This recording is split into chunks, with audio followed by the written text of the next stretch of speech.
Hey, what up, guys? I want to do a review for a movie I just checked out 2 nights ago called The Undertaker, put out by Vinegar Syndrome. And this is one I remember kind of wanting when it first was announced, but for some reason I kept putting it off. Like I never bought it. Um, I don't know what it was. It had a badass slipcover and stuff when it first released, and I just never picked it up. Like I don't know if there was just too many good things coming out, but this is one I really regret not buying sooner, because it's an awesome, entertaining, fun movie. Basically, Joe Spinell from Maniac, is horror fans would know him, but he's been in other stuff like Godfather and Rocky and a ton of stuff. But most people know him from Maniac, and he's essentially plays the same role, but as a funeral home undertaker, pretty much. He played Uncle Roscoe, and it's basically he owns this what do you call them, a funeral home, and he basically like has sex with bodies and kills women and stuff, and he'll stalk a woman, kill her, and then the family will bring the body to his funeral home to be whatever they do there. So it's a kind of a it's a really kind of I don't know the right word for it. It's a really simple plot, and there's not really like there's plot holes in it. Like there's stuff like that doesn't make sense really with it. Like there's no one's really investigating anything. It's like all these bodies die and then they end up at the morgue, but no one's really doing investigations or anything on the what. It's that kind of thing where things just happen, and you're just like, hold on, why did that happen?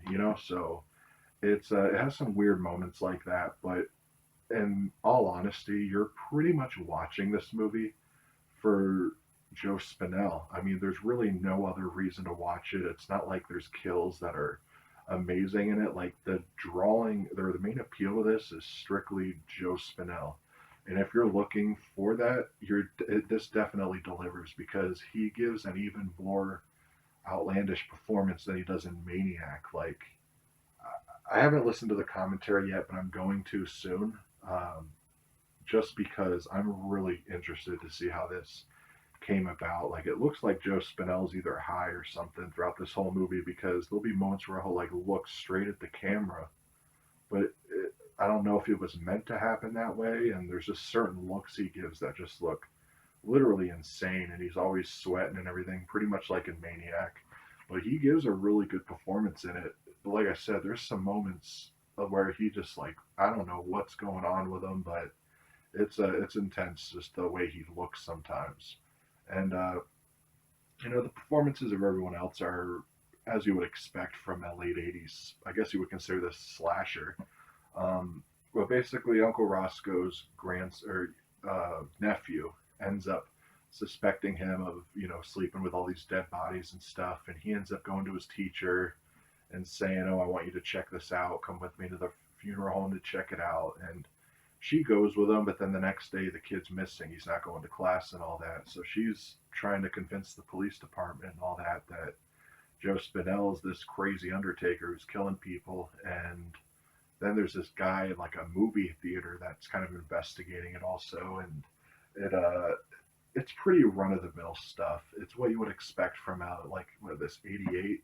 It feels like an '88 slasher. And if it wasn't for Joe Spinell, this movie would not be good, but he elevates this to like a really high level.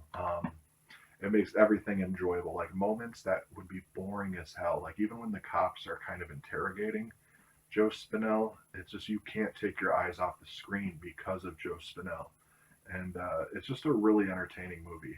Like I said, it's stupid. There's many plot holes, cheesy outfits, cheesy music, but it's a fun time definitely.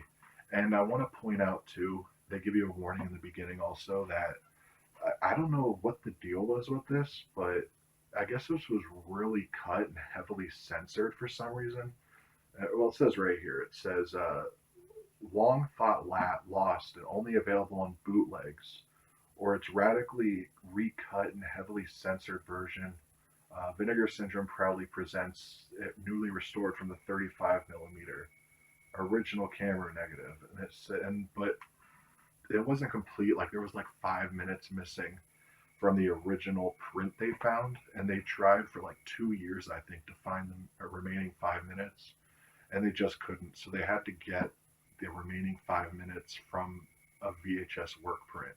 So it's kind of the case like how the Silent Night, Deadly Night DVD and Blu-ray release was, where it'll be like really pristine picture, and then it'll dip real heavily into like really terrible quality.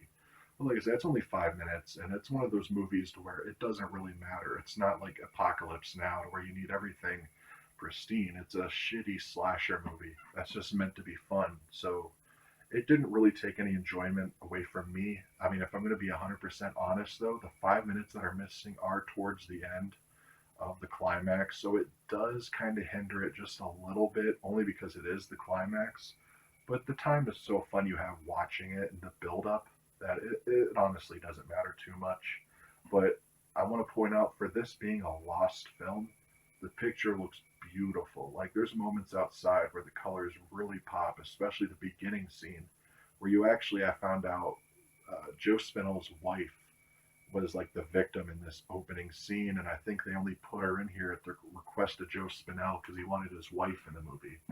Um, you get a decent amount of special features. Like I said, you get a commentary track with the director and the writer slash actor, so I'm really excited to listen to that because this does have a lot of replay value even without that commentary track. But you have the making of The Undertaker, interviews with the cast, director introduction, which is only like a minute and a half, archival promotional video, still gallery, and it says a reversible cover, but it's not like one you would use. It's just like, you probably can't really see it too well, but it's just him standing there with some dead bodies. There's no title, there's nothing on the spine of it, so they really shouldn't put that it's a reversible cover on the back because it's not.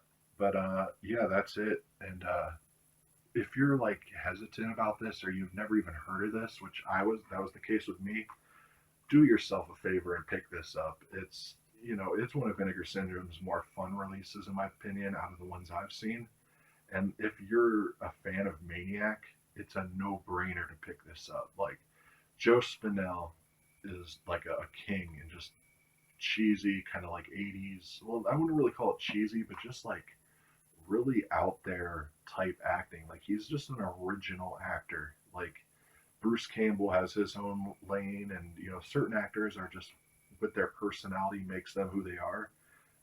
It's a shame Joe Spinell didn't play in more horror because he was perfect for these kind of roles. And like I said, I'm gonna watch this probably real soon, this week or next week, with the commentary, and I could see myself watching this many times a year, every year. It's that fun. So if you're debating it, like I said, give it a try. It's awesome.